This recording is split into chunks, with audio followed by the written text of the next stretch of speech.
नमस्कार। आज हम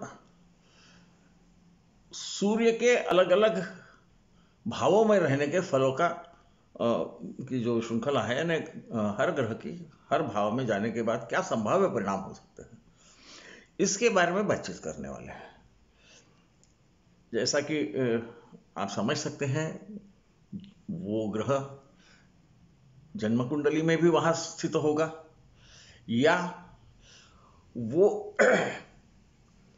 गोचर में भी वहां स्थित रह सकता है उसी भाव में, और उस प्रकार के परिणाम दे सकता है, परंतु वो पूर्णतः नहीं है। इसमें हमने ग्रह का जो मूल स्वभाव है, जिसे हमने पहले जो संभाषण आपसे किए हैं, मैं संभाषण ही उसे बोलता हूँ क्योंकि मेरी बोलने की पद्धति वही है कि मैं जैसा हम आपसी में भाषण दे रहे हैं इसी प्रकार से बोलते हैं।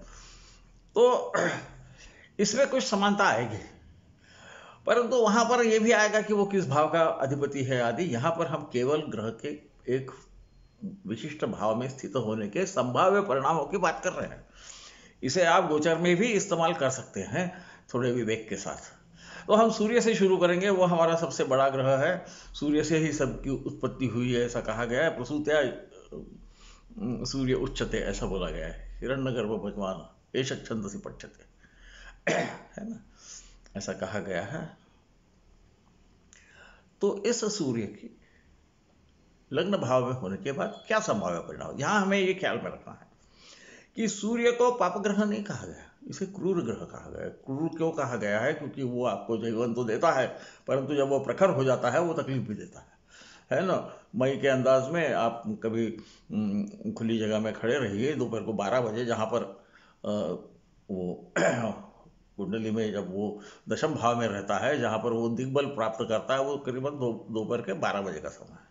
वहाँ खड़े रह जाइए, जब पसीना आने लगा तो आपको समझ जाएगा कि उसे क्रूर क्यों कहते हैं। क्योंकि वो यदि ना रहे तो कोई भी वनस्पति बढ़ेगी नहीं, कोई जीव बच नहीं सकता, किसी की हड्डी ठीक नहीं रह सकती।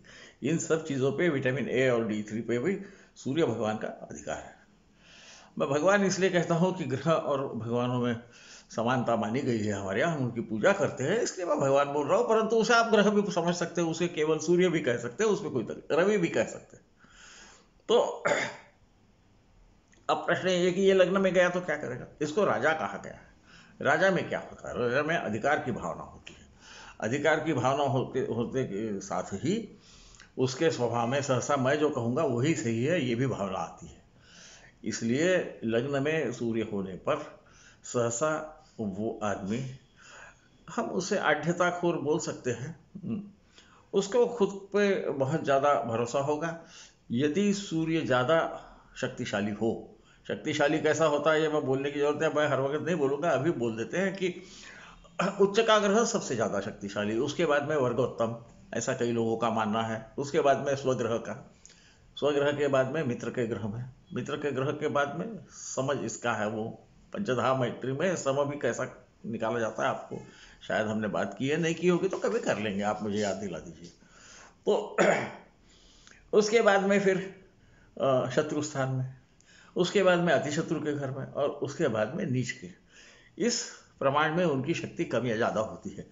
अब ये शक्ति कम होना अच्छी है, ज़्यादा होना अच्छी है, अलग एक विषय है, जिसके बारे में हना काटवे जी ने काफ़ी कहा है। मैं उनके काफ़ी मतों से सहमत भी हूँ कि क्रूर ग्रह सहसा नीच होने पे ही थोड़े ठीक रहते हैं।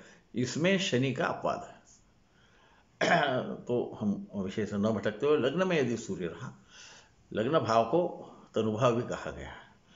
वो केवल तनुभाव नहीं है, वो आत्मबल का भी भाव है, उसका वो कारक है, आत्मकारक कहा जाता है उस भाव को। यदि हम भाव को देखें तो भाव का आत्मकारक भी लग्न ही है। सूर्य खुद भी आत्मकारक ग्रह कहा गया है, नैसर्गिक आत्मकारक जिसे कहते हैं। ये चर आत्मकारक की बात नहीं हो रही, नैसर्गिक आत्म। फिर क्या होगा? आत्मबल की बल की जब अधिकता हो जाती है ना, तो उसे अंग्रेजी में हम जो बोलते हैं कि इगोइस्टिक, अति अभिमानी। क्योंकि अभिमान में भी अभिमान, स्वाभिमान, अभिमान, अत्याधिमान, है ना, अति अभिमान, जिसकी मियाद किसी को ज़्यादा दबाने की कोशिश तक भी जा सकती है। राजे भी ऐसे करते हैं। शक्तिशाली राजा कुछ प्रमाण में वो अति अभिमानी होता है और उससे लोगों को तकलीफ होती है, परंतु उसे नहीं महसूस होता। ये ख्याल में रखे, तो लग्न में सूर्य होगा तो कुछ न कुछ, किसी न किसी चीज़ का अभिमान उसको रहेगा, उसके खुद के व्यक्तित्व का अभिमान रहेगा। और चलते हुए थोड़ी सी गर्दन ऐसे करते हुए चलते हुए दिखेगा यदि सूर्य शक्तिशाली हो लग्न में, क्योंकि वो किस राशि में स्थित है आदि पर इसकी शक्ति कम ज़्यादा यह आप जांच सकते हो। नवमांश में भी उसे देखना चाहिए। स्व नवमांश में उसकी शक्ति ज़्यादा रहती है, उच्च नवमांश में अति उच्च रहती है, अति ज़्यादा रहती है आदि। आप लोगों को पता है, आप ज्योतिषी हो, इतने दिन से ये मुझे सहन करते आए हो, ये सुन रहे हो, तो आपको ये पता हो गया होगा। नहीं होगा तो कभी न कभी ग्रह के बलाबल की बात, या मैं किस प्रकार से उसे देखता हूँ वो भी मैं बताऊंगा। अब ये लग्न में आने पे इस पे खुद का बहुत ज़्यादा अभिमान रहता है। ये कभी कभी केवल अभिमान रहता है, आपको उसकी तकलीफ होती नहीं है। वो ज़्यादा शक्तिशाली हो जाए तो अभिमान बढ़ जाता है।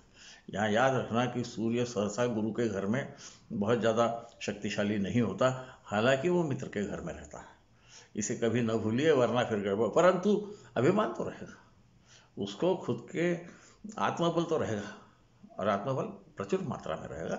वो बहुत ज़्यादा हो गया तो फिर लोगों को तकलीफ होती है। इस अर्थ में इसे समझिए। इसे अभिमान किसका होगा? खुद का होगा, क्योंकि ये तनुभाव है। और क्या वो जातक को महसूस होगा? उसे महसूस सहसा नहीं होगा, बाकी लोग बता सकेंगे। मैंने जैसा बोला है कि तनुभाव जो है ये लोगों को दिखता है, वो जातक को नहीं दिखता है ना। तो इसे भी आप ध्यान में रखिए। यहाँ पर कभी भी खैर इस विषय इसकी बात तो नहीं है, पर जब भी राहु या केतु आ जाते हैं तो इसमें कमी लाते हैं, इसे ध्यान में रखिए। अब ये द्वितीय भाव में चला गया। द्वितीय भाव में उसको काहे का अभिमान रहेगा? उसे अभिमान तो रहेगा, वो कुछ न कुछ तो वहाँ क्षति पहुँचाएगा। कई बार सूर्य जब लग्न में रहता है तो ये माथे के यहाँ पर ऊपर में दर्द देता है, सर, है ना, उसमें पीड़ा होती है। इसे भी न भूलिए। सब कुछ अच्छा ही होगा ऐसा नहीं है। हर ग्रह कुछ न कुछ अच्छा कुछ न कुछ बुरा करता है। वो ज़्यादा प्रबल हो जाए तो उसकी संभावना बढ़ जाती है ना, माथे के ऊपर में। क्योंकि ये जो कपाल जिसको हम बोलते हैं ऊपर का, इसे ही हम शीर्ष बोलते हैं। ये जो भाग है इसे हम आनन बोलते हैं, चेहरा बोलते हैं। ये द्वितीय भाव से दिखता है। अब ये द्वितीय भाव में गया। क्रूर ग्रह जहाँ रहता है वहाँ अपना कुछ चिन्ह भी कई बार छोड़ता है। तो सूर्य का या तो व्रण होता है, या व्रण तो सहसा नहीं होता, परंतु लाल कुछ न कुछ निशान होने की संभावना होती है जब सूर्य लग्न में होता है। द्वितीय भाव में जाने पे इसे अपने धन का, अपने कुटुंब का, अपने पूर्वजों से सीखे हुए ज्ञान का अभिमान हो सकता है। ये वृथा अभिमान भी हो सकता है, जिसे मैं अति अभिमान बोलता हूँ, अत्याधिमान बोलता हूँ, इसे वृथा अभिमान भी बोलते हैं। वो भी हो सकता है जब वो द्वितीय या उसके खुद के वाणी पे उसको बहुत ज़्यादा भरोसा होगा। बात करते वक्त वो थोड़ा अधिकार वाणी से बोलने की संभावना ज़्यादा होती है यदि द्वितीय भाव में सूर्य हो। नैसर्गिक है कि इसकी वो बहुत ज़्यादा शक्तिशाली होगा तो उसके जो कुटुंब है उनको इसकी बात करने के तरीके से तकलीफ भी होती होगी, वो कोई पीड़ा भी होती होगी। क्योंकि ये बोलना है ना, ये बोलना है, ये चीज़ें कुछ खाना है, ये सब चीज़ें हम द्वितीय भाव से देखते हैं। मैं उसके आगे इसलिए नहीं जाता कि आप लोगों को पता है हम वहाँ रहने से क्या कर सकता है ये देखते हैं। वहाँ से वो अष्टम भाव पे देखता है। कई बार ये जो खाया हुआ अन्न है इसे ये सूखा कर देता है, तो ऐसे लोगों को कभी कभी बवासीर आदि की तकलीफ होने की एक संभावना रहती है। यहाँ केवल संभावना है, इसे ख्याल में रखिए। सूर्य तो काफ़ी चीज़ों का कारक भी है। वो हृदय का कारक है, हड्डियों का कारक है। तो कमज़ोर होगा तो उस हम क्या कह सकते हैं, उस विभाग में शरीर के कुछ तकलीफ भी हो सकती है। नहीं होगी ऐसा नहीं, परंतु वो सूर्य यदि नवमांश में या दूसरे किसी कारण यानी मित्र घर आदि में स्थापित होने की वजह से शक्तिशाली होगा तो हो सकता है कि थोड़ा बहुत हृदय की तकलीफ हो जाए, पर वो बहुत ज़्यादा कोई तकलीफ नहीं होगी।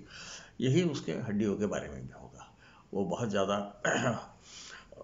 हम क्या कह सकते हैं, उसको क्षीण नहीं होंगी, है ना। इसे हम समझ सकते हैं। ये कितनी होगी, ये फिर से उसकी स्थिति पे, उसकी शक्ति पे, जितना ज़्यादा शक्तिशाली है उतने वो मजबूत होते हैं। ये इसे ध्यान में रखिए, क्योंकि अष्टम भाव पे देख रहा है। यहाँ पे देखने वाले ग्रह, यहाँ बैठने वाले ग्रह, उससे पूर्वजों से जो भी लाया है उसको भी दर्शाता है। इसीलिए हम उसे वसीयत का घर में मानते हैं, और ये दोनों वहाँ से वो देखेगा तो अष्टम पे ही देखेगा। द्वितीय भाव पे तो देखेगा तो जबान थोड़ी सी तीखी कभी कभी कर सकता है, या अधिकार वाणी से बोल सकता है, दोनों भी होता है, जरूरत नहीं कि वो तीखी जबान होगी, परंतु अधिकार वाणी से जरूर बोलेगा। क्षीण होगा तो थोड़ा कम प्रमाण में बोलेगा, वो ख्याल में नहीं आएगा, परंतु उसको जो बोल रहा है उस पर उसका विश्वास होगा। कई लोग बोलते हैं मैंने बोल दिया ना तो मेरा शब्द ही पक्का है, कई बार वहाँ पर सूर्य बहुत शक्तिशाली तो नहीं है, इसे देख लेना। तृतीय भाव में यदि जब जब जाता है यही सूर्य, तो ये क्या करता है, तो यहाँ पर ये नवम भाव को भी देखता है। तो पिता से कभी कभी अनबन हो सकती है, होनी चाहिए ऐसी नहीं, हो सकती है, ये भाइयों का स्थान है, यहाँ भाइयों से भी कभी कभी मनमुटाव होने की संभावना होती है। दाहिने बाजू पर या बाएं बाजू पर भी उसको कुछ निशान हो सकता है, इसकी संभावना है। यदि वहाँ वो क्षीण होगा तो वहाँ पर कुछ हड्डियों को तकलीफ भी हो सकती है, इसे ध्यान में रखिए। मैं इस भाषण को बहुत लंबा नहीं खींचना चाहता, क्योंकि ये तो 2 घंटे का भी चलेगा, परंतु 20 मिनट के ऊपर बोलना नहीं चाहिए, ऐसा बोलते हैं मुझे, पर ऐसा लग रहा है 11 मिनट हो गए तो शायद मैं ऐसा भी ज़्यादा बोल गया हूँ। इसके बाद में ये चतुर्थ भाव में आएगा। चतुर्थ भाव में आने के बाद क्या होता है, ये माता के घर में बैठता है। माता के घर में बैठने के बाद में इसको सहसा शाही प्रकार का मकान या गाड़ी आदि रहने की इच्छा रहेगी, क्योंकि वो राजा है, वो चतुर्थ भाव में बैठा है। उसको अपने माता के बारे में या अपने शिक्षण के बारे में, कौन सा शिक्षण, वो शिक्षण की जिस स्तर का शिक्षण लेने के बाद कुछ कारोबार मिल सकता है, आजकल के ज़माने हम उसको ग्रेजुएशन या विशारद की परीक्षा बोल सकते हैं, उस पर अभिमान होगा उसको, उसको अपने माता पे भी अभिमान होगा, अपने राष्ट्र पे भी अभिमान होने की संभावना है। वो क्रूर ग्रह है, इसे मत भूलिए, वो कभी कभी माता को तकलीफ भी दे सकता है, या उसकी माता जननी ये काफ़ी स्वाभिमानी हो सकती है। तृतीय में भाई स्वाभिमानी हो सकता है, खासकर छोटा भाई, मैं वो बोलना भूल गया, उसको अपने पराक्रम पे भी अधिकार स्वाभिमान हो सकता है, क्योंकि तृतीय भाव में सूर्य बैठा। ये मैं आगे पीछे जाऊंगा तो आप ख्याल में रहिएगा, आपको मालूम है मैं जैसा सोचता हूँ वैसा बोलते जाता हूँ, लिखा हुआ तो मैं बोलता नहीं हूँ, तो कभी मुझे याद आ जाता कि ये रह गया है ना। तो फिर ये पंचम भाव में जाता है, ये पुत्र का भाव है। ये जो हमने विश्व में जो भी सीखा है, अनुभव से भी जो सीखा है, और हमें जो कम से कम शिक्षण होना, उसके ऊपर का आगे का जो शिक्षण है, इस पर भी उससे अभिमान रह सकता है, उसे पुत्र पे भी अभिमान रह सकता है। उसका खुद का पुत्र भी कभी कभी थोड़ा स्वाभिमानी या उत्थाभिमानी भी रह सकता है, इसे न भूलिए। सहसा सूर्य पंचम में जाने के बाद में प्रथम संतति पुरुष न होते हुए स्त्री होती है, ऐसा मैंने देखा हुआ है, आप उसे आजमा के देखिए। मुझे ऐसा लगता है राजा को अपना कोई उसका प्रतिस्पर्धी नहीं होना, इस ढंग से आप उसे सोच सकते हैं, पर इन चीज़ों पे उसको जरूर अपने पे, इवन उसके, मैं अंग्रेजी शब्द आ गया तो मुझे माफ़ कर दीजिए, मैं दोनों भाषा में रिकॉर्ड करते रहता हूँ, तो उसके अपने दादाजी पे भी बहुत अभिमान होगा, क्योंकि वो दादा का भी स्थान है, नवम से नवम होने से पिता का स्थान है, या उसके जो दादा है वो भी बहुत स्वाभिमानी होने की संभावना रहती है, इसे ध्यान रखिए। या वो भी काफ़ी उनको कुछ राज्याधिकार आदि प्राप्त हो, ये भी संभावना है। कई बार आपको ख्याल में आएगा कि भाई दादा जो था उसी स्तर से या उससे भी ऊपर यदि जातक का पुत्र चला जाता है ना, तो या खुद जातक भी चला जाता है, तो ऐसे बात कई बार सूर्य पंचम भाव में आपको नजर आएगा।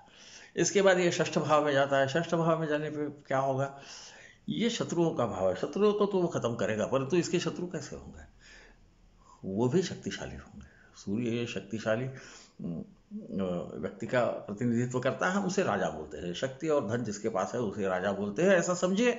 मैं थोड़ा जल्दी इसलिए बोल रहा हूँ कि मैं उसको, मुझे नहीं लगता मैं उसको 20 मिनट में पूर्ण कर सकूंगा फिर भी। और सूर्य के संबंधित जो भी बीमारियां हैं वो भी रहने की संभावना है। इसमें कई बार आपको ऐसा दिखेगा कि इनको ये कमर के जो हमारा भाग है, कटी भाग जिसको बोलते हैं, वहाँ पर कुछ उसको वहाँ के हड्डियों में कोई दर्द होना आदि हो सकता है। ये दूसरी एक बात ख्याल में रखना कि कई बार बहुत शक्तिशाली लोग इसकी बात मानते हैं। क्यों? क्योंकि वो नौकरों का भी स्थान है। तो वो नौकर तो नहीं होते, परंतु वो इसकी बात मान लेते हैं। कुछ कुछ लोग आपको दिखेंगे जो बहुत शक्तिशाली लोगों के पास जब जाते हैं, वो अनजान भी होंगे तो उनकी बात बड़ी शांति से सुनी जाती है। राजकारण में भी इसे रुचि रहती है। आखिर में वो राजा है, वो षष्ठ भाव है, वहाँ मेहनत करके आप राजा भी बन सकते हो, इसे कभी न भूलिए। कई राजा लोग बहुत निचली स्तर से ऊपर गए थे। षष्ठ भाव में कई बार सूर्य रह सकता है। 12वें में सूर्य भी अच्छा माना जाता है, उसके बारे में हम बात करेंगे और भी कुछ बोलूँगा। फिर सप्तम में सूर्य आता है। यहाँ पति या पत्नी जो भी होगी जातक की, वो स्वाभिमानी रहती है। उसे कोई भी चीज़ ढंग से उसको हम जिसको बोलते हैं मैनेज करना, व्यवस्थापन करना, इसमें वो माहिर रहते हैं। थोड़ी खुददारी भी उनमें रहेगी, ये संभावना है। उसकी तकलीफ जातक को हो सकती है, परंतु उसने उसको ठीक तरीके से पति या पत्नी की जो उसमें जो गुण विशेष है उसका इस्तेमाल किया, तो इन्हीं के कारण ये बहुत ऊपर पहुंच सकता है। इसे भी न भूलिए। हाँ, उसको कभी कभी पेट में वगैरह शिकायत रह सकती है। पेट में बोल रहा हूँ, वो इंटेस्टाइन का एरिया है, बस्ती है वो, वहाँ पर कभी कभी उसको तकलीफ हो सकती है। होगी ही ऐसा जरूरी नहीं है, पर होने की संभावना। ये अस्त का सूर्य है, इसलिए इसको भी थोड़ा बहुत ज़्यादा अभिमान होगा खुद का, परंतु वो एकदम ख्याल में नहीं आएगा, क्योंकि वो अस्त का सूर्य है। लग्न में उदय का सूर्य है, ये बढ़ते जाता है, अस्त का सूर्य घटते जाता है। इसे ख्याल में रखिए। अस्त के वक्त सूर्य सप्तम, इसीलिए सप्तम भाव को अस्त भाव भी कहा जाता है। अब हम अष्टम भाव में गए। अष्टम भाव में जाने के बाद में कई बार पिता से संबंध अच्छे नहीं रहते, परंतु झगड़े नहीं रहते। इसको पिता की वसीयत मिलती है, क्योंकि सूर्य जो है ये पिता का भी कारक है, और ये द्वितीय भाव पे देख रहा है, जो उसके जिसे हम संचित धन बोलते हैं। जरूरी नहीं कि उसने काम करके कमाया हुआ धन, उसके बावजूद जो धन है वो यहाँ से मिलता है। परंतु ये जो उसकी वसीयत है, ये मिलने में कुछ न कुछ शायद उसके पिता से मतभेद वगैरह होने से कुछ थोड़ी कमी रहेगी, परंतु फिर भी उसे मिलेगा। पिता का नाम तो उसे जरूर मिलेगा। शायद वो पहचाना भी उस वजह से जाएगा पिता के नाम से, क्योंकि उसके चेहरे पे पिता का प्रभाव पड़ रहा है। कारकत्व को कभी नहीं भूलना। ग्रह के जैसे हम स्वभाव देखते हैं, तो उनके कारकत्व भी ख्याल में रखना कि वो अपने कारकत्व का भी काम करते रहते हैं, वो छोड़ते नहीं है उसे। फिर यहाँ पर हृदय रोग वगैरह की संभावना ज़्यादा होती है। कभी कभी अस्थि रोग भी हो सकता है, खासकर यदि महिला होंगी तो ऑस्टियोपोरोसिस जिसको बोलते हैं, हड्डियाँ कभी कभी कमजोर होना, ये होने की संभावना जरूर है। इसकी भी वाणी थोड़ी तीखी रहेगी, क्योंकि सूर्य भले ही वो केवल अपनी दृष्टि डाल रहा है, पर आपको जो आप में से भौतिक शास्त्र के विद्वान होंगे उन्हें पता है कि सूर्य के किरण पहले नीचे आते हैं, जब जमीन को लगते हैं वहाँ से वो गर्मी बढ़ाते जाते हैं। तो ये नहीं सोचना कि सूर्य देख रहा है यानी वो कुछ नहीं करेगा, वो उसमें क्षमता रहती है। उल्टा जिस भाव में वहाँ कुछ न कुछ तो वो अभिमान देगा, पर जहाँ देख रहा है वहाँ वो कुछ तकलीफ भी दे सकता है। इसे मत भूलिए। जैसा कि चौथे भाव में मैं बोलना भूल गया कि सूर्य वहाँ होगा तो सरकार के वजह से इसको कभी बदनामी भी आ सकती है, या इसको कुछ तकलीफ भी हो सकती है, क्योंकि वो दशम भाव पे जो मान स्थान है वहाँ देखता है चतुर्थ भाव से। इसे न भूलिए। ये केवल संभावना है, ये हर वक्त होगा, क्योंकि बाकी 8 ग्रह 7 ग्रह जो हैं और 2 उपग्रह जो हैं, ये भी अपना अपना काम करते हैं। इसे न भूलिए। हमें सब मिलके देखना है, वरना ऐसा हो जाता है कि यहाँ पर था, आपने बोला तो नहीं हो रहा, उसके साथ कोई ग्रह आ गया तो वह स्वभाव बदल जाएगा। अब यह नवम भाव में जाता है। नवम भाव में जाने के बाद में सहसा, खासकर ये यदि शक्तिशाली हो, तो इस जातक को ऐसा लगता है मैं जो कहूँगा वही सही है। इसके पिता से संबंध अच्छे होंगे ऐसा ज़रूरी नहीं है। हालांकि ये खुल्लम खुल्ला झगड़ा तो शायद नहीं करेगा, परंतु इसको सहसा अपने पिता अपने अधिकारियों की बात मानना अच्छा नहीं लगता। इसे ज़रूर ध्यान में रखिए। ये सूर्य है और ये धर्म स्थान में बैठा है। धारयति इति धर्मः, जो करने योग्य है वही धर्म है। अब इसको ये लगता है कि मैं जो कर रहा हूँ यही सही है। इसे न भूलिए। नवम का सूर्य, ऐसा तो लोग बोलते हैं कि वो बहुत धार्मिक वगैरह होगा, परंतु आपको ये प्रत्यक्ष में नहीं दिखेगा। कई बार उसका कहना मैं जो कर रहा हूँ वो सही है, वो भले गलत हो तो भी उसके लिए वो सही है। या उस कई बार हम जो कट्टरवादी जो बोलते हैं ना, उनके भी सूर्य आपको नवम भाव में दिखेगा, क्योंकि मेरा जो धर्म है वही सही है, बाकी सब ठीक नहीं है। ये अपने भाइयों को भी क्षति पहुंचा सकता है, क्योंकि तृतीय भाव में देखता है। नवम भाव में आने के बाद में इतना ही है कि इसको खुद को क्या तकलीफ होगी ये तो बता नहीं सकते, परंतु इसके पिता को जरूर कुछ ना कुछ वो तकलीफ जरूर देगा। यहाँ सूर्य वैसा तो थोड़ा सा क्षीण रहता है, इसलिए उसको बहुत देर से समझेगा पिता को कि इसका स्वभाव क्या है। ये संभावना केवल है, इसे ध्यान में रखिए, क्योंकि ये लग्नाधिपति होगा तो वो बदल जाएगा, आपको पता है कि भावाधिपत्य से उसका काम करने का तरीका बदल जाता है ना। अब ये दशम भाव में गया, नवम भाव से दशम भाव में इसको अधिकार होना, और सहसा ऐसे जातक का पिता ये खुद के बलबूते ही बड़ा हुआ रहता है। बहुत बार हम देखेंगे कि ऐसे जो जातक रहते हैं, इनके पिताश्री जो हैं ये अपने बलबूते पे बड़े हुए हैं, और ये अपने बलबूते पे बड़े होने से भूलिए मत कि दशम भाव जो है नवम का द्वितीय भाव होने से पिता की वाचा भी है। पिता का धन तो है ही, परंतु पिता की वाचा भी है, और जातक को ऐसा लगता है कि ये मुझे कड़वा बोलते हैं। तो ये सहसा पिता के साथ रहते वक्त ये थोड़े दबे दबे रहते हैं, इनका उत्कर्ष नहीं होता।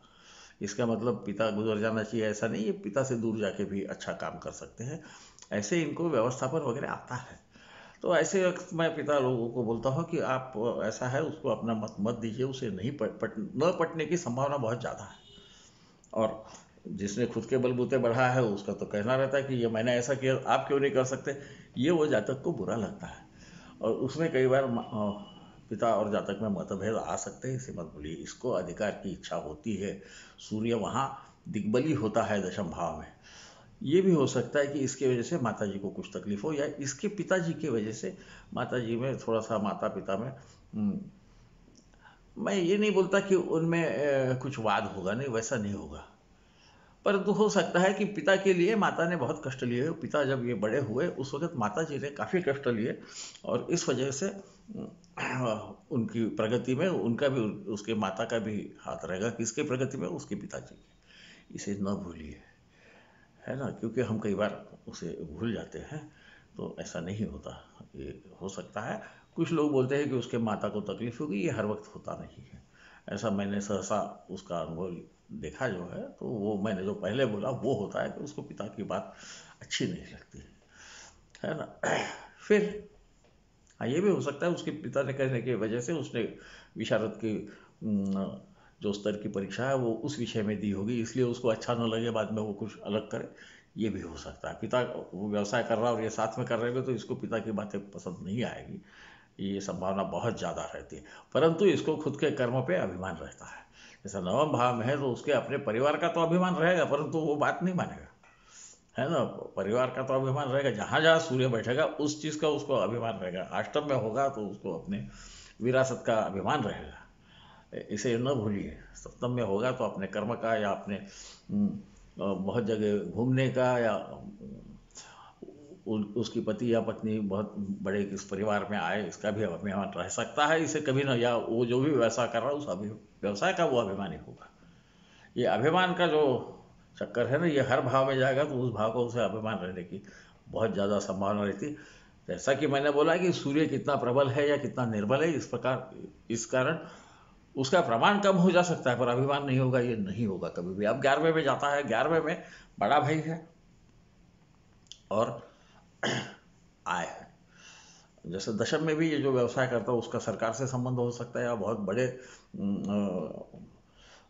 व्यापारिक संस्थानों से काम हो सकता है, मंदिरों से भी उसका संबंध आ सकता है, ये दशम भाव में होने पे। ऐसा ही इन्हीं मार्गों से वो 11वें में कमाई कर सकता है।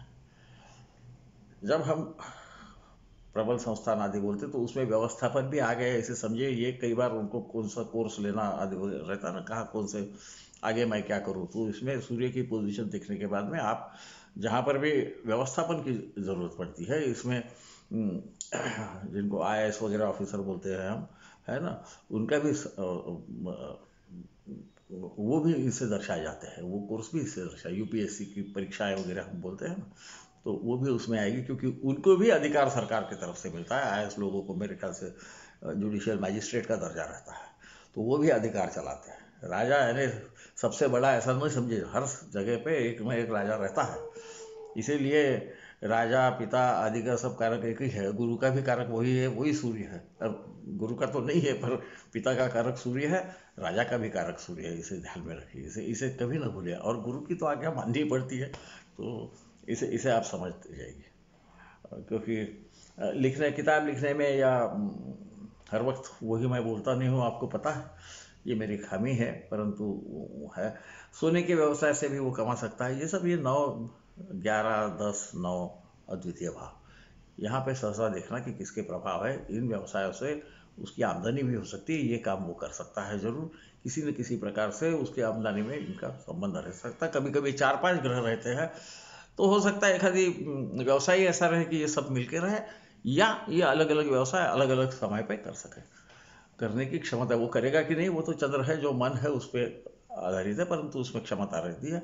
अब ये 12वें में जाता है। सूर्य 12वें में जाने के बाद क्या होता है, वहाँ थोड़ा क्षीण, तो 6, 8, 12 में ग्रह क्षीण हो जाते हैं। खासकर जो शक्तिशाली ग्रह है वो क्षीण हो जाते हैं। इसलिए इसका जो ऊर्धाभिमान है या अति अभिमान है, ये समझता नहीं है, परंतु इसे राजकारण में रुचि रहती है। कई बार ऐसे लोग, उनको कोई पद सरकार की तरफ से दिया जाता है, या जो भी छोटे संस्थान में होंगे तो उसका पद दिया जाता है। उस स्कूल में होगा तो वो हर कक्षा का एक नेता बनाते हैं ना, वो बनाया होगा। उसके लिए उसे लड़ने की ज़रूरत नहीं है, उसे मिलेगा। या कम से कम वो समझो आगे राजकारण में गया तो उसको चुनाव के लिए भी पहला जो उसने लड़ा होगा वो इस प्रकार का ही होगा कि यहाँ ये तो सीट आनी ही निश्चित है, या ये नॉमिनेशन से जिसको हम बोलते हैं, मनोनीत किया गया हुआ, इस प्रकार के ये आते हैं। बाद में फिर एक बार आप एक पद पे आने के बाद में चुन के आना अलग है। राजा, हाँ, इनको भी कभी कभी हृदरोग का तकलीफ हो सकती है। बहुत ज़्यादा प्रमाण में नहीं होगी, परंतु होने की संभावना जरूर है, क्योंकि ये सूर्य षष्ठ भाव पे रोग स्थान पे देखता है। ये वहाँ कुछ तो करेगा। कभी कभी इनको चलने में वगैरह भी तकलीफ हो सकती है आगे जाके, क्योंकि हड्डियों में कोई तकलीफ हो सकती है। ये हो सकती है, इसे ध्यान में रखिए। ये भी लोग, इनके भी राजकारणियों से अच्छे संबंध रहते हैं। द्वितीय भाव में जिनके, उनको तो राजकारणी लोग कई बार अपने परिवार का सदस्य मान लेते हैं। उस प्रकार की उससे उनका संबंध रहता है। परंतु द्वितीय भाव का सूर्य वाले राजकारण में जाने की संभावना कम रहती है। तीखी जबान राजकारण में अच्छी नहीं रहती है ना, तो इसे ध्यान में रखें, कम रहती है। होगा ही नहीं ऐसा नहीं, क्योंकि वो राजा होने के बाद या किसी बड़े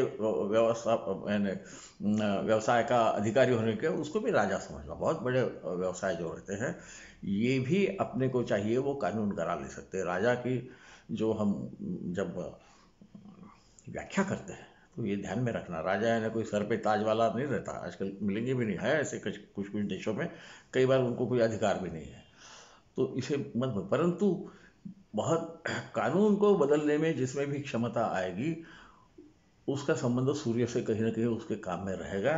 वो पटवारी होगा, उसके भी लिखे होने को काटना जरा मुश्किल हो जाता, तो वो भी उसके स्तर का राजा होगा, ऐसा समझना कभी भी। या सरकारी नौकरी कर रहा है तो उस वहाँ पर भी सूर्य का कहीं ना कहीं संबंध आ सकता है, इसे कभी न भूलिए। तो इतना कह के मैं अब मेरे वाणी को विराम देता हूँ। आप थक भी गए होंगे, मैं भी थक गया हूँ। इस महीने में मैं 76 साल का हो जाऊँगा। मैं जब इसको रिकॉर्ड कर रहा हूँ, ये जनवरी में कर रहा हूँ, ये आएगा तो आगे में, परंतु तो मैं आपकी आज्ञा लेता हूँ। शुभ रजनी।